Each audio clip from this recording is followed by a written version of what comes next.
everyone, it's Sarah. Welcome back to my writing tip video series. In the month of July, I'm talking all about publishing, and today specifically I'm going to be talking about 4 tips to build your online presence before getting published.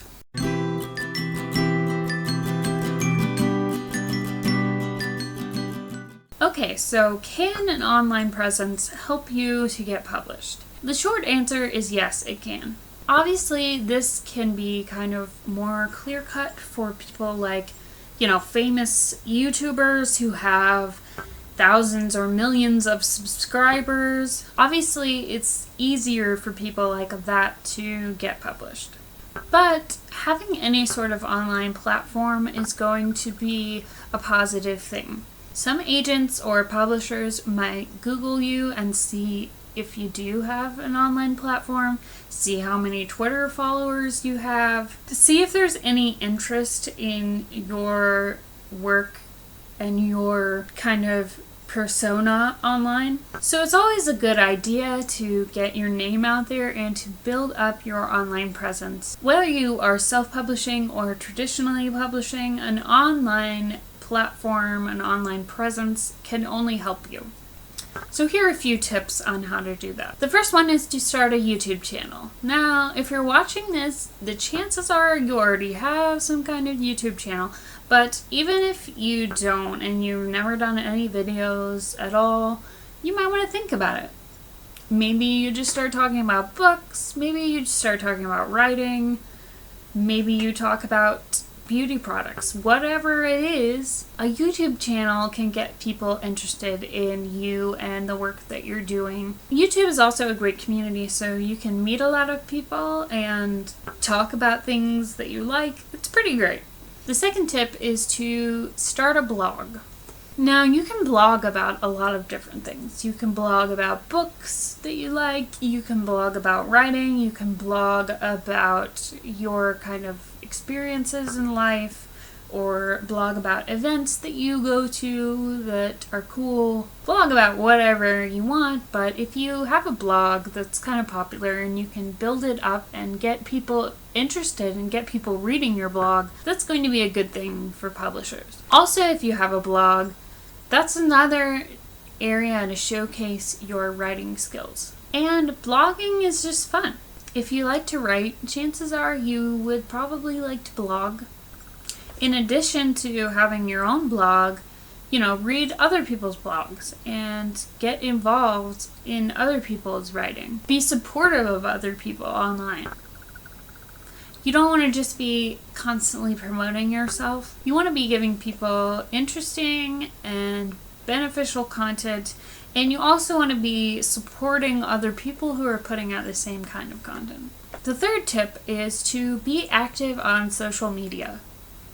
Now, there are a lot of different social media sites to get into. There's Twitter, there's Facebook, there's Pinterest, there's Tumblr, there's Instagram, Google+, etc., etc. Every social media site is going to have its pros and cons, and every social media site has a different community.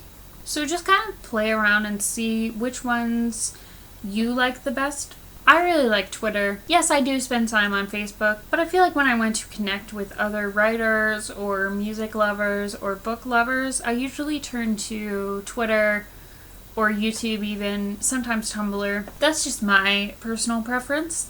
You might have something entirely different. The point is, you want to be active and you want to support other people as well and network with other people and get to know other people and, just be a positive, supportive force. Another thing you can do is to guest blog for other websites. You can write for sites like Lifehack or Hello Giggles. There are a ton of different sites that you can write for. This is a good way to build up your presence, a good way to get links back to your blog, and it's just good for networking, and it provides quality content to other bloggers, which is also a good thing. And the fourth tip is to use unconventional methods.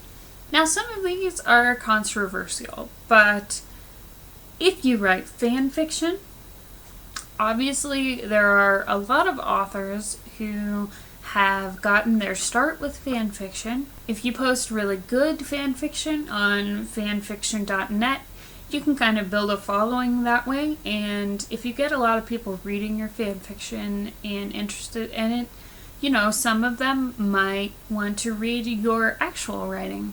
Obviously, fan fiction is not for everyone. Some people think it's a waste of time, but some people look at it as, you know, practice. It's a good place to find readers and practice your craft. That's how I see it. Another thing you might want to take advantage of is Wattpad. Now, this is a website where people can just post their writing and other people can read it for free. There's also a lot of controversy about people just giving away their writing for free, but sometimes it can be beneficial. If you self-publish, for example, and you give away, you know, your first book in the series for free, and then you leave it on a cliffhanger, you know, they might want to come around and buy your second book. But Wattpad is a good place to gain a readership. And another thing you can do is just think outside the box and get creative. I mean, the most popular YouTubers and booktubers are the ones who were doing it first, essentially. So if you see a new website that writers aren't really taking advantage of, you know, don't be afraid to try new things and use a new website as a platform to get your writing out there or get your name out there. Now, there's a lot of debate going on, and there's a lot of people who think that writers shouldn't have an online presence, shouldn't be active on social media, and they should just spend all of that time writing. I do understand that. There are times when I am spending so much time on videos or blogs, for example, and not enough time on my own writing. I've definitely gone through that before. I think the key to this, though, is to find a balance. I feel like it's very unrealistic to just say that you can be a writer in this day and age and have zero social media presence, zero online presence. I mean, yes, okay, if you're Stephen King, you could easily do that and people will still buy your books because you're Stephen King.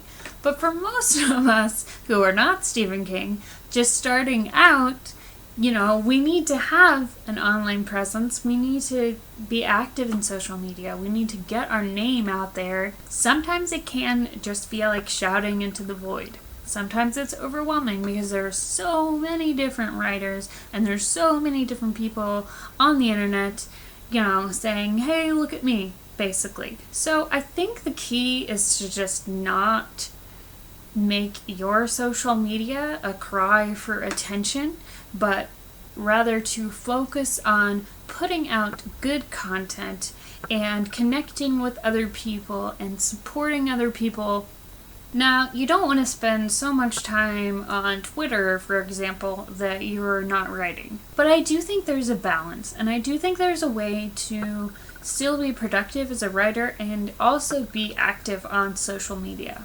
What do you all think about this debate? Let me know in the comments down below. And also let me know if you have any other suggestions about how to build an online presence. So make sure you subscribe to my channel if you want to see more videos about writing, books, or music. Also make sure you subscribe to my mailing list, The Daily Writer, where I send out daily writing prompts. And until next time, thanks for watching and happy writing!